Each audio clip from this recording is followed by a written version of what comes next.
ओम नमो भगवते वासुदेवाय। नमस्कार दोस्तों, आज की इस वीडियो में हम सुनेंगे वैशाख माह के महात्म्य का 7वां अध्याय। इस पवित्र कथा का गुणगान करते करते हम माधव के रूप में जानेंगे। भगवान श्री हरि स्वयं ही इस माह की महिमा माँ लक्ष्मी को बतलाते हैं। जो व्यक्ति माधव मास की इस महिमा का श्रवण करता है उससे अनंत पुण्य की प्राप्ति होती है। पुण्य इतना जिसके बारे में वर्णन करने में स्वयं ब्रह्मा जी भी असमर्थ पाते हैं। इतनी महिमा है इस माह की। आइए भगवान श्री हरि का हम ध्यान करके इस माह की महिमा का आरंभ करते हैं एवं इससे मिलने वाले संपूर्ण पुण्यों को हम प्राप्त करते हैं। बोलो भगवान श्री हरि की जय, स्वामी नारायण की जय। मुनि श्रेष्ठ नारद जी फिर आगे बतलाने लगे कि मिथिलापुर का एक धर्मात्मा राजा हुआ करता था, जो इस अद्भुत चरित्र को देख करके आश्चर्यपूर्वक हाथ जोड़ करके सुखासन में बैठे हुए ब्राह्मण से प्रेम पूर्वक कहने लगा कि हे महात्मन, मैंने यह बड़े ही अद्भुत तथा विस्मय में कर देने वाले महात्माओं का बड़ा आश्चर्यमय चरित्र भी देखा, जिनके धर्म के प्रताप से एक स्वांगवंशीय राजा को मोक्ष की प्राप्ति हो गई। इस धर्म को विस्तार से सुनने की तीव्र अभिलाषा मुझ में जागृत हो गई है। इसलिए हे प्रकांड विद्वान, कृपया करके मुझे इस विषय में संपूर्ण वाक्य कहिए। राजा के इस प्रकार से कहने पर महात्मा श्रोतदेव धन्य है यह कह करके राजा की प्रशंसा करने लगे। कहने लगे, श्रोतदेव, हे राजन, हे राजाओं में श्रेष्ठ, तेरी बुद्धि अत्यंत ही प्रखर है।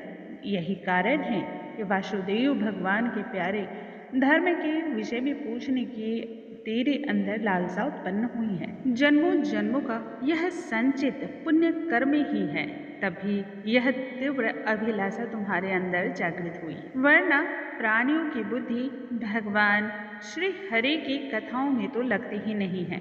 युवावस्था में इतने बड़े राज्य को पाकर के भी तुम्हारे अंदर इस प्रकार की बुद्धि है, यह तुम्हें और भी ज़्यादा श्रेष्ठ बनाती है और शुद्ध तुम्हारे अंदर की आत्मा को करती है। एतव हे सौम्य, शुभ भागवत धर्मों का वर्णन मैं तुम्हारे समक्ष करता हूँ। इसे ज्ञान लेकर के प्राणी संसार में जन्म मरण के बंधनों से मुक्त हो जाता है। जैसे शौच, स्नान, संध्या, तर्पण, अग्निहोम और श्राद्ध आदि कर्म हैं, ठीक वैसे ही वैशाख माह में भी इनसे जुड़े हुए सभी कर्म किए जाते हैं। वैशाख के धर्मों को जो नहीं करता, जो नहीं मानता, वह निश्चय ही पतन की ओर जाता है। स्वर्ग की तो उसे प्राप्ति नहीं ही होती है, साथ ही साथ उसे दुर्गति भी मिलती है। बहुत से धर्म जैसे बिना राजा की प्रजा उपद्रवों से नष्ट हो जाती है, वैसे ही नष्ट हो जाते हैं, यह तो निश्चय है। वैशाख माह में जो धर्म बताए गए हैं वे सब अत्यंत ही सहज सुलभ हैं, जैसे कि जल का दान देना, जल के मटकों का दान देना, प्याऊ लगवाना, राहगीरों के लिए छाई का दान करना, जूता, खराऊ, पंखा, छत्र, तिल एवं शहद को मिला करके दान करना, श्रम को दूर करने वाले गोरस का दान करना, बावरे, कुआं, तालाब, धर्मशाला इत्यादि बनवाना, एक नारियल, कपूर, कस्तूरी का दान इत्यादि करना, चंदन इत्यादि सुगंधित द्रव्यों को लगाना, सैया का दान करना, रसीले आम के फलों, ककड़ी इत्यादि का दान करना, विभिन्न प्रकार के सुगंधित पुष्पों का दान करना, सायंकाल के समय गुड़ के शरबत का पान करना, पूर्णिमा में सब प्रकार के अन्न, दही इत्यादि का दान करना, तांबुल का सदा ही इस माह में दान करना चाहिए। इस माह की अमावस्या को कड़ील का दान करना तथा सूर्योदय से पूर्व उठकर ही नित्य क्रिया से निवृत्त होकर के स्नान करना, मधुसूदन भगवान की पूजा आराधना करना तथा भागवत कथाओं का श्रवण करना, शरीर का ऊपर तेल का मर्दन कदापि न करें, पत्तों पर भोजन ना करें। जो राहगीर मार्ग से थके मांदे आए हों उन्हें पंखे से हवा करना, भगवान के ऊपर सुगंधित तथा कोमल पुष्प से प्रतिदिन पूजा आराधना करना, फल, दही, अन्न, नैवेद्य, धूप, दीप, भोग इत्यादि लगाना, गौओं को कोमल कोमल घास देना, ब्राह्मणों के चरणों को धोना और उस चरणोदक को अपने मस्तक पर छिड़कना, गुड़, सौंठ और आंवले का दान करना, यात्रियों की यथासंभव सेवा करना, ये सभी चीज़ें वैशाख माह में सर्वोत्तम बतलाए गए हैं। भगवान श्री हरि को प्रसन्न करने वाला यह माह अत्यंत ही पुण्यों को प्रदान करने वाला है और मनुष्यों के हृदय को निर्मल करने वाला है। क्षण भर में ही पापियों के पापों को नाश करने वाला यह माह भगवान श्री हरि के निमित्त पुष्प को अर्पण करने मात्र से ही मनुष्य को भक्ति की प्राप्ति होती है। समय के अनुसार पत्र इत्यादि, दही, अन्न इत्यादि भगवान को अर्पण करना चाहिए, नैवेद्य अर्पण करना चाहिए। इतना करने मात्र से ही पाप राशि नष्ट हो जाते हैं। जो स्त्री विद्वान ब्राह्मण के द्वारा बतलाए हुए इस माह में भगवान श्री हरि की पूजा पुष्पों से नहीं करती तथा विभिन्न प्रकार से आराधना नहीं करती, उसे पुत्र, पौत्र एवं अन्य प्रकार के सुख की प्राप्ति नहीं होती। इससे आयु भी छिन्न होता है एवं पित्त भी नष्ट होता है। इस महीने में धर्म सेतु भगवान श्री विष्णु, लक्ष्मी, मुनिगण, संतगण एवं देवताओं को संग लेकर के प्रजा की परीक्षा के लिए घर घर जाते हैं। जो मूर्ख इन समय में उनकी आराधना पुष्प इत्यादि से नहीं करते, वह निश्चय ही रौरव नरक को पाते हैं। अंत में फिर वह 5 बार राक्षस की योनि में जन्म पाते हैं।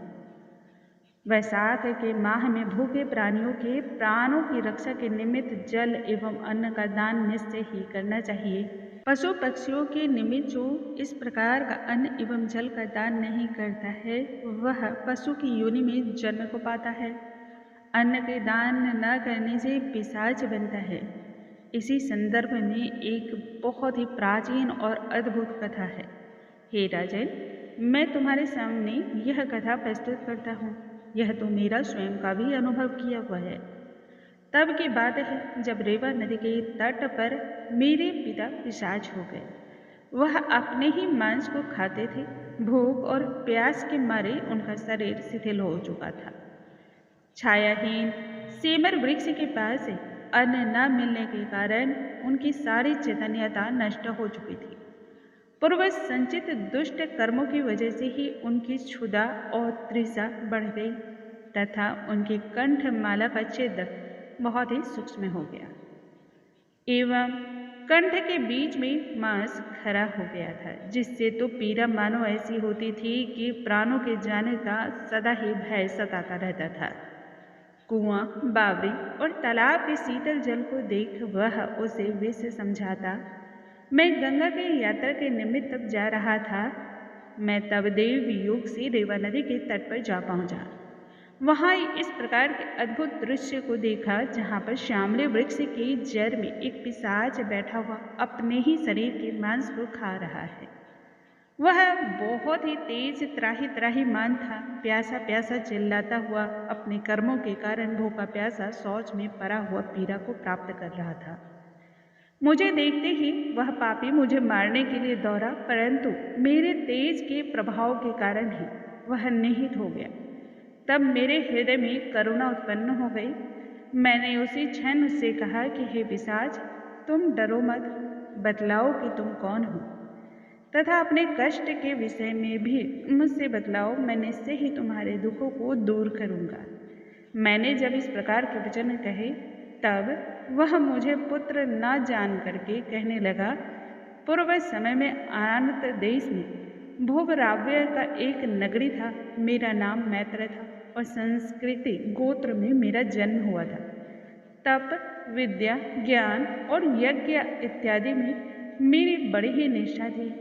मैंने संपूर्ण वेद विद्याओं का अध्ययन किया था और इसी अध्ययन के तहत मैंने संपूर्ण तीर्थों में स्नान भी किया है। वैशाख के माह में अन्न का दान नहीं करने के कारण ही मुझे पिशाच योनि में जन्म को मिला है। अब मेरे घर पर श्रुतदेव नाम का मेरा एक पुत्र है, जो कि बड़ा ही ख्यातिवान है एवं बड़ा ही श्रेष्ठ है, गुणवान है। तुम बस इतना सा काम कर दो कि जाकर उससे मेरी दशा के विषय में कहना कि तेरा पिता अन्नदान न होने के कारण पिशाच योनि में जन्म पाकर के पीड़ा को पा रहा है।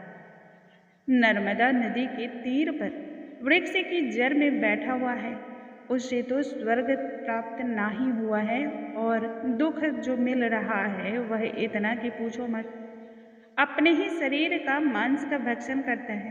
अतः पिता की पिशाच योनि से मुक्ति कराने के लिए वैशाख के माह में प्रातःकाल स्नान आदि करके भगवान श्री हरि की पूजा उपासना करके भक्ति पूर्वक जल से मेरा तर्पण करें।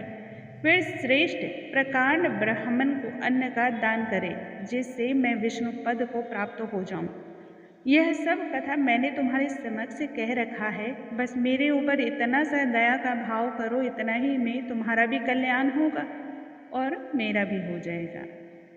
पिता के मुख से इस प्रकार की बातों को सुन करके मैं दुख के मारे उनके पांवों को एक टक निहारता रहा। लकड़ी की भांति वहां पर ऐसे पड़ा रहा। बराबर अपने निंदक नेत्रों में आंसू भर करके मैं तब कहने लगा कि हे पिता, देव योग से मैं ही तुम्हारा पुत्र हूँ और इस समय तुम्हारे समक्ष हूँ। ब्राह्मणों में कर्म से श्रेष्ठ ना तो कोई हुआ है और ना कोई होगा, जिससे वह पितृसुर की मुख से न हुई हो। यह तुम बतलाओ कि किस प्रकार से तुम्हारी मुक्ति होगी, मैं वही कार्य करूँगा। प्रसन्न चित्त होकर के तब वह कहने लगे, शीघ्र ही यात्रा करके घर जाओ। मेष की संक्रांति में भगवान विष्णु के निमित्त अन्न का अर्पण करो। किसी श्रेष्ठ ब्राह्मण को दान दो, जिससे सकुटुंब मेरी मुक्ति हो जाए। पिता के आज्ञा अनुसार तब मैंने तीर्थ यात्रा करके घर आए। वैशाख के महीने में फिर अन्न के दान को मैंने किया, जिससे मेरे पिता प्रेत योनि से मुक्त हो गए। दिव्य विमान पर आरूढ़ होकर के मुझे आशीर्वाद दिया। फिर वह विष्णु धाम की ओर प्रस्थान कर गए। वह धाम है जहाँ जाने के बाद मनुष्य फिर वापस नहीं आते हैं। जन्म मरण की इस चक्रव्यूह से मनुष्य मुक्त हो जाता है एवं उसे मोक्ष की प्राप्ति होती है। इसलिए शास्त्रों में भी बतलाया गया है कि अन्न का दान सबसे बड़ा दान है और सबसे बड़ा धर्म है। हे राजन, यह सभी धर्मों का सारभूत है, जो मैंने तुम्हारे ही इच्छा से तुम्हारे समक्ष कह सुनाया है। और किस बात को सुनने की तुम्हारे अंदर तीव्र इच्छा है, वह निश्चय ही तुम पूछो। निश्चय ही तुम्हारे इस प्रश्न का मैं उत्तर दूंगा और तुम्हारे अंदर चल रही जिज्ञासाओं को शांत करूंगा। बोलो भगवान श्री हरि की जय, स्वामी नारायण की जय। दोस्तों, आज के इस वीडियो में हमने सुना वैशाख माह महात्म्य की 7वें अध्याय का पाठ। कल के वीडियो में हम आगे की कथाओं के साथ पुनः मिलेंगे। तब तक के लिए नमस्कार। हरे कृष्णा, राधे राधे।